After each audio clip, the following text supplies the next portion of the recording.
Assalamualaikum warahmatullahi wabarakatuh. Perkenalkan, saya Saputra Dewantara dari perwakilan kelompok 9.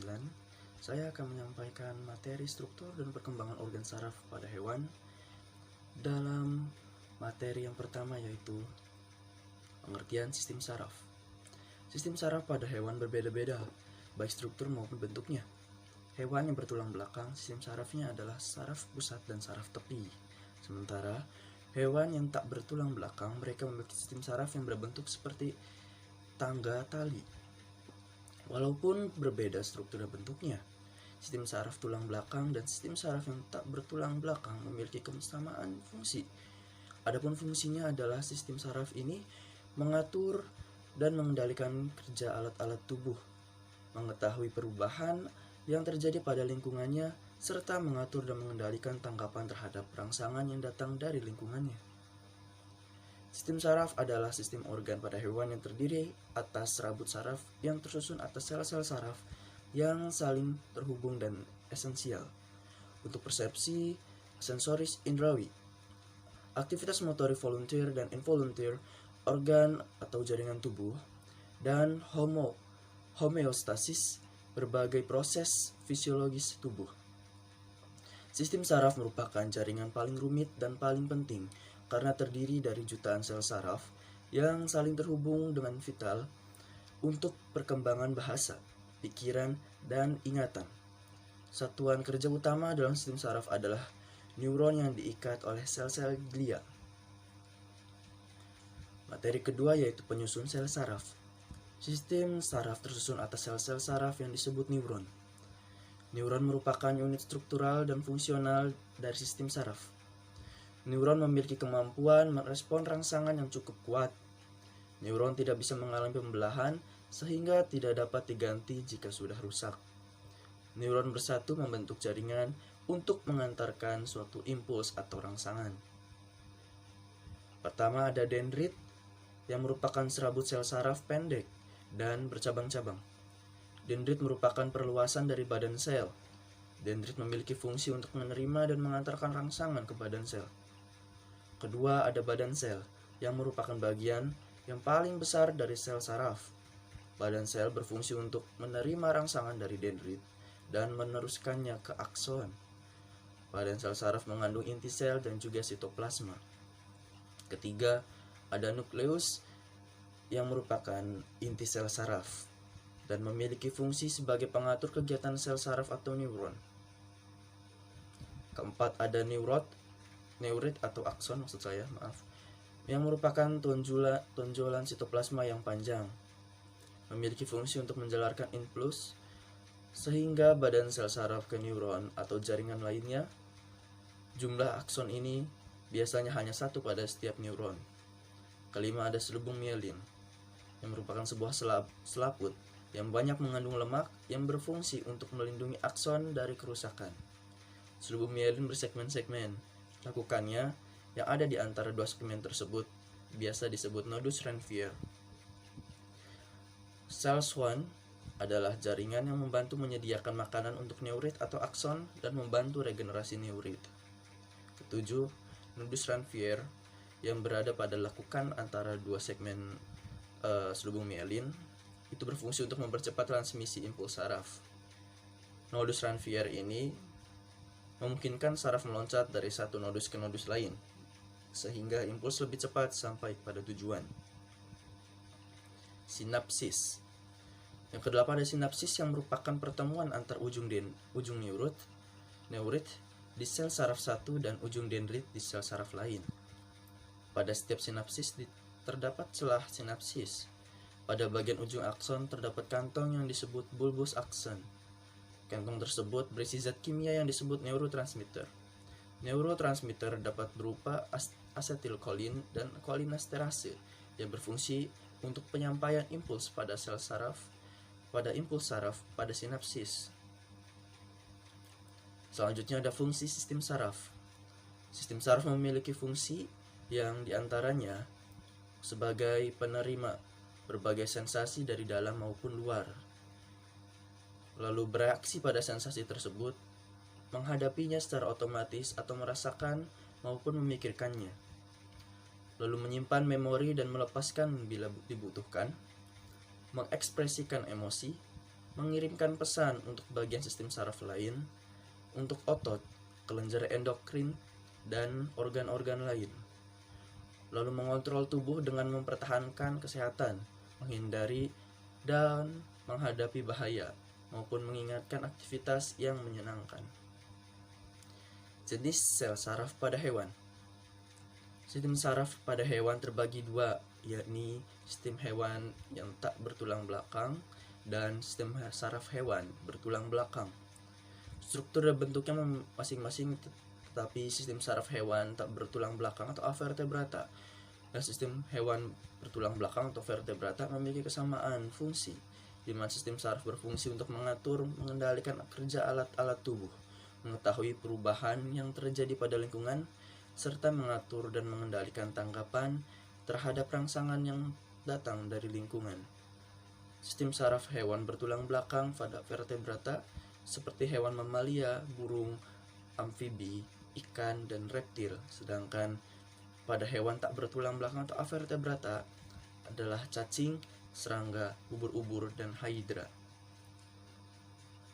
Pada sistem saraf vertebrata terdiri atas otak, sumsum tulang belakang yang membentuk sistem saraf pusat atau SSP, yang bertanggung jawab atas integrasi informasi.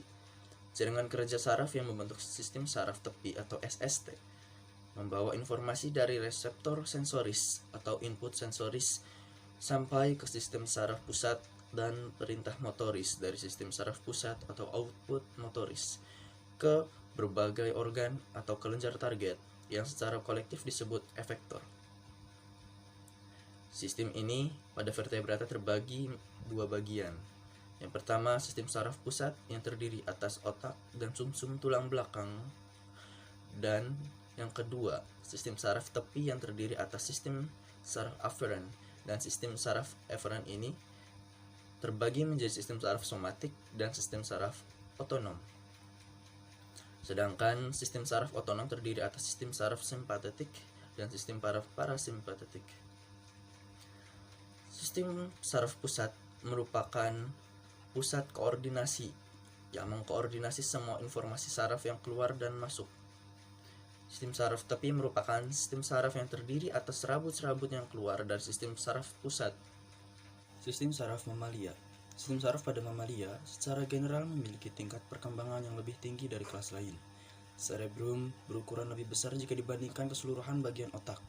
Cerebellum juga berukuran lebih besar dan berlobus lateral 2 buah. Lobus opticus ada 4 buah. Setiap bagian lateralnya dibagi oleh alur transversal menjadi lobus anterior dan posterior. Otak terdiri dari beberapa bagian yang hampir sama seperti vertebrata lain, seperti prosencephalon, lobus opticus, cerebellum, dan medulla oblongata. Bagian-bagian otak hewan mamalia terdiri atas otak depan, tengah, dan belakang yang berkembang dengan baik. Selain itu, mamalia juga memiliki sumsum lanjutan dan sumsum tulang belakang atau sumsum spinal.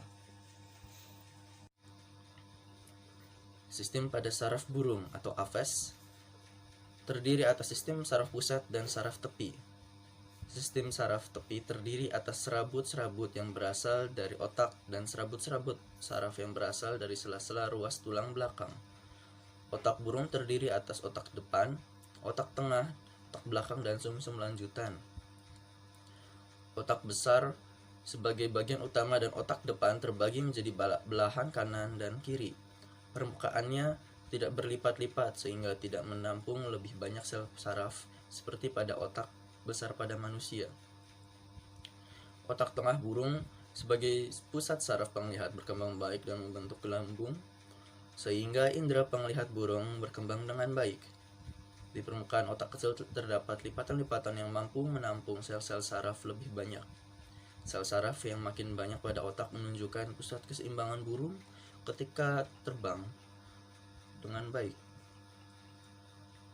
Sistem saraf amfibi.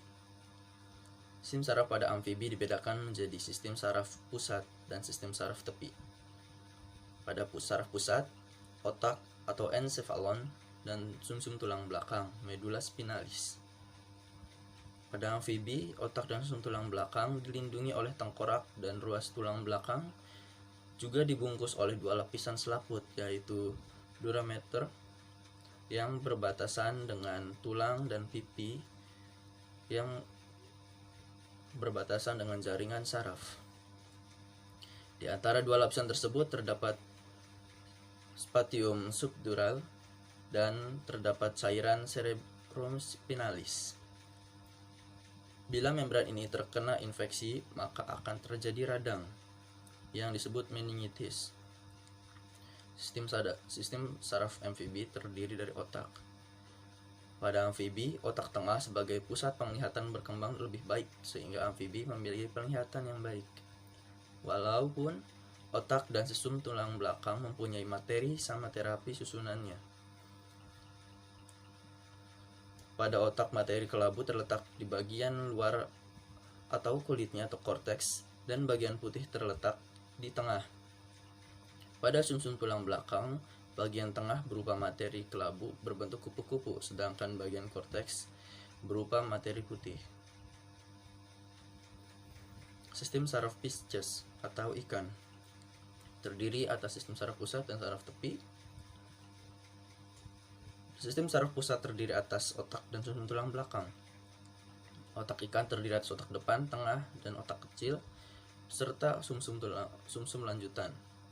Sistem saraf tepi terdiri atas serabut saraf otak dan serabut saraf dari sumsum tulang belakang. Otak depan berhubungan dengan saraf pensium dan hidung, sedangkan otak tengah berhubungan dengan saraf penglihat.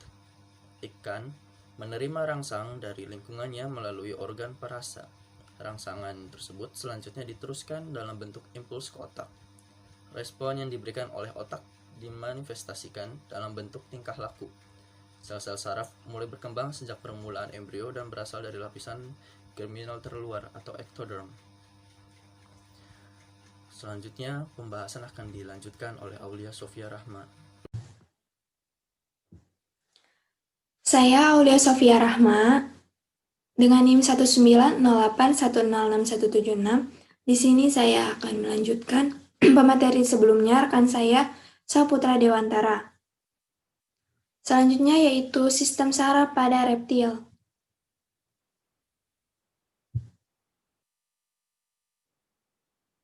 Reptil mempunyai susunan saraf yang serupa dengan susunan saraf pada burung. Otak pada reptil juga terdiri atas 4 bagian. Kehususannya hanyalah terdapat tonjolan otak besar yang berkembang dengan baik, sehingga pusat saraf pembau jelas kelihatan. Otak besar ini meluas ke atas sehingga menutupi otak tengah.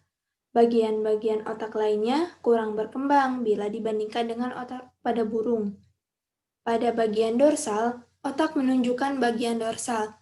Otak menunjukkan dua lobus olfaktori ramping yang terhubung ke hemisfer serebral besar. Di belakang hemisfer tersebut terdapat dua lobus optik bentuk oval. Berikutnya adalah cerebellum yang berbentuk buah pir, lebih besar dari cerebrum amfibi. Medula oblongata tersebar secara lateral di bawah cerebellum, kemudian menyempit ke sumsum tulang belakang. Di bagian ventral, di antara bagian dasar hemisfer cerebral, terdapat saluran optik dan saraf optik, diikuti dengan infundibulum dan hipofisis. Terdapat 12 pasang saraf kranial dan saraf spinal yang berpasangan ke setiap somit tubuh. Sistem saraf invertebrata. Jenis paling sederhana dari sistem saraf ditemukan pada hidra dan ubur-ubur atau Coelenterata dan disebut sebagai jaring saraf.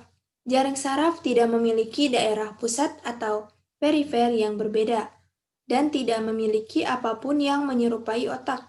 Sebaliknya, sel-sel saraf yang tersebar membentuk jaringan longgar di setiap lapisan sel dari dinding tubuh. Beberapa neuron ini membawa informasi dari alat indera yang mendeteksi sentuhan, cahaya, atau perubahan lain dalam lingkungan. Neuron ini yang mengontrol pergerakan organisme seperti berenang, Berbeda dengan hidra dan ubur-ubur, invertebrata seperti bintang laut Echinodermata menampilkan beberapa organisasi terpusat dari sistem saraf. Sebuah cincin neuron terletak di pusat bintang laut, dan bundel sederhana neuron yang disebut saraf radial membentang dari cincin ke ujung setiap lengan. Dalam masing-masing kelompok, ekstensi saraf radial membentuk jaring saraf seperti pada ubur-ubur. Pengaturan ini memungkinkan gerakan terkoordinasi masing-masing lengan dan kaki tabung yang terletak pada permukaan lengan. Pemisahan yang jelas atas sistem saraf perifer dan pusat ditemukan dalam invertebrata seperti cacing, serangga, dan moluska seperti cumi-cumi. Badan sel neuron dikelompokkan ke dalam kelompok yang disebut ganglia, yang biasanya terletak di sepanjang garis tengah hewan. Komponen perifer dari sistem saraf dibentuk oleh perpanjangan sel-sel dalam ganglia ini. Beberapa membawa informasi sensorik dari lingkungan ke ganglia, sementara yang lain membawa sinyal dari ganglia untuk menghasilkan respon seperti gerakan. Jenis organisasi memungkinkan segmentasi, di mana masing-masing ganglion merespon dan mengontrol segmen individu tubuh. Untuk mengkoordinasikan segmen, ganglia ini terhubung satu sama lain dengan cara seperti rantai dengan tali saraf yang merupakan bundel neuron yang membentang dari sinyal saraf dapat melakukan perjalanan dari kedua arah pada hidra. Pertama, pada cnidaria, sebuah planaria, memiliki dua kabel saraf dan dua kelompok badan sel saraf pada ujung anterior. Dalam annelida, seperti cacing tanah, dua kabel yang menyatu dan berjalan ke bawah permukaan ventral tubuh. Arthropoda seperti udang karang, juga memiliki saraf ventral ganda. Selain kelompok-kelompok sel-sel saraf di daerah kepala, beberapa organisme memiliki lebih dari satu kabel saraf yang terhubung oleh saraf transversal menyerupai tangga. Dalam banyak invertebrata, kabel saraf diperbesar pada anterior atau kepala, ujung organisme. Pembesaran ini dapat dianggap sebagai otak primitif, dan bersama-sama dengan kabel saraf terdiri dari sistem saraf pusat. Tanpa jenis otak, koordinasi antar segmen yang berbeda dari organisme terbatas. Yang terbaik dan sistem saraf terutama menghasilkan gerakan refleksif sederhana. Kehadiran otak memungkinkan organisme untuk menerima berbagai macam informasi dari lingkungan, menganalisis, dan menghasilkan respon yang terkoordinasi dan rumit.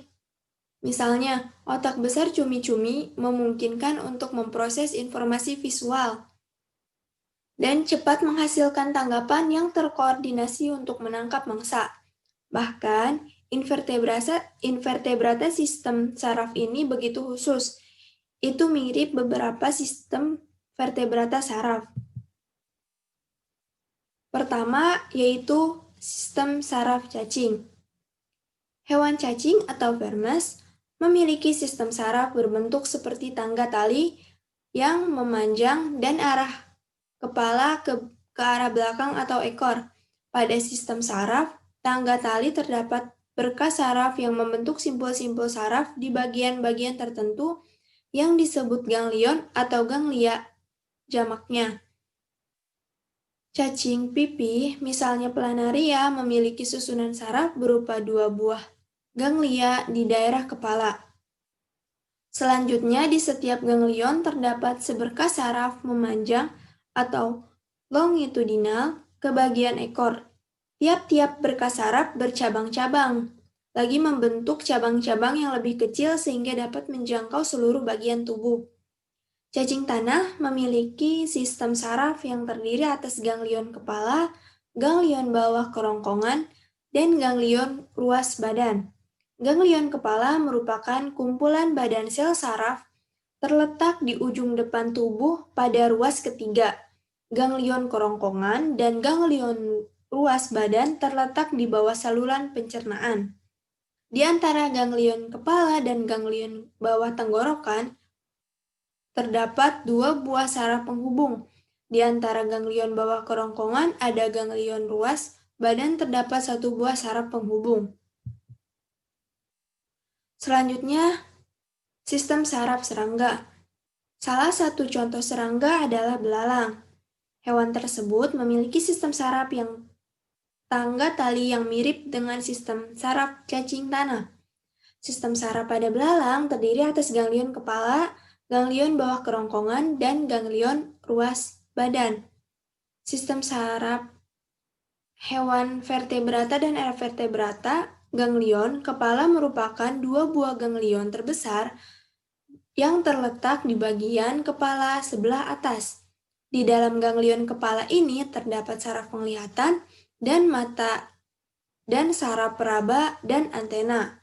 Ganglion bawah kerongkongan berhubungan dengan ganglion kepala melalui 2 buah serabut saraf yang masing-masing terdapat di sebelah kanan dan sebelah kiri kerongkongan. Ganglion bawah kerongkongan dihubungkan dengan ganglion ruas badan oleh 2 buah serabut saraf. Demikian juga antara ganglion ruas badan yang satu dan ganglion ruas badan yang lain dihubungkan oleh 2 buah saraf serabut. Tiap-tiap ganglion ruas badan membentuk cabang-cabang serabut saraf yang masing-masing bercabang lagi hingga ke bagian bawah tubuh yang berdekatan. Dengan demikian, pada semua bagian tubuh terdapat ujung-ujung saraf. Berikutnya, sistem saraf pada ubur-ubur dan hidra. Ubur-ubur dan hidra belum memiliki sistem saraf. Sel-sel saraf ubur-ubur dan hidra menyebar secara merata ke seluruh tubuh dan berhubungan satu dengan yang lain membentuk suatu anyaman. Sel-sel saraf motorik berakhir pada serabut otot, sedangkan sel-sel saraf sensorik berakhir pada permukaan tubuh. Hubungan sel-sel saraf dan otot memungkinkan hewan tersebut memberikan reaksi terhadap berbagai rangsangan dan luar tubuh, seperti sentuhan, cahaya, dan keberadaan makanan. Sistem saraf pada hewan bersel satu. Hewan bersel satu atau protozoa, misalnya amuba dan paramecium, tidak memiliki sistem saraf. Akan tetapi, hewan tersebut memiliki kemampuan untuk menerima dan mereaksikan rangsang. Ingat, salah satu ciri makhluk hidup adalah iritabilitas. Apabila amuba mendapat rangsangan cahaya yang kuat, ia akan bergerak menjauh. Sebaliknya, apabila mendapat rangsangan cahaya yang lembut, ia akan bergerak mendekat. Paramecium sebagai hewan berambut getar memiliki serabut-serabut saraf yang berakhir pada tumpukan rambut getar atau silia. Serabut saraf tersebut berfungsi sebagai pengatur gerakan silia. Ubur-ubur dan hidra dan hewan bersel satu belum memiliki sistem saraf khusus. Kesimpulan, hewan vertebrata memiliki tulang punggung yang unik dengan susum tulang belakang.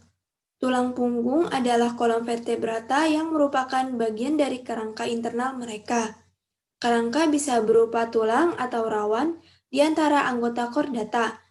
Mereka adalah kelompok terbesar termasuk burung, mamalia, ikan, amfibi, dan reptil.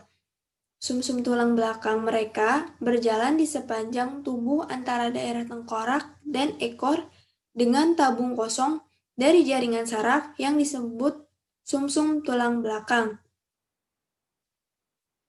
Karena kurangnya sistem pendukung, sebagian besar invertebrata lebih kecil. Sistem saraf sangat beragam di antara invertebrata, mulai dari jaringan saraf hidra yang terorganisir secara longgar hingga otak cephalopoda yang canggih, memberi makan pada invertebrata sebagian besar bersifat parasit dan juga kebiasaan heterotrofik lainnya. Dan sistem mereka sangat sederhana. Terkadang hanya ada satu lubang untuk menyusui dan buang air besar. Sistem peredaran darah terbuka dalam banyak hal dan jantung adalah dorsal. Sistem pernafasan mereka sangat beragam. yang dimulai dari difus sederhana, avertebrata menunjukkan simetri radial dan bilateral dalam organisme tubuh mereka. Semua karakteristik invertebrata yang dibahas memiliki diversifikasi besar di antara mereka. Sekian dari saya, kurang lebihnya mohon maaf. Wassalamualaikum warahmatullahi wabarakatuh.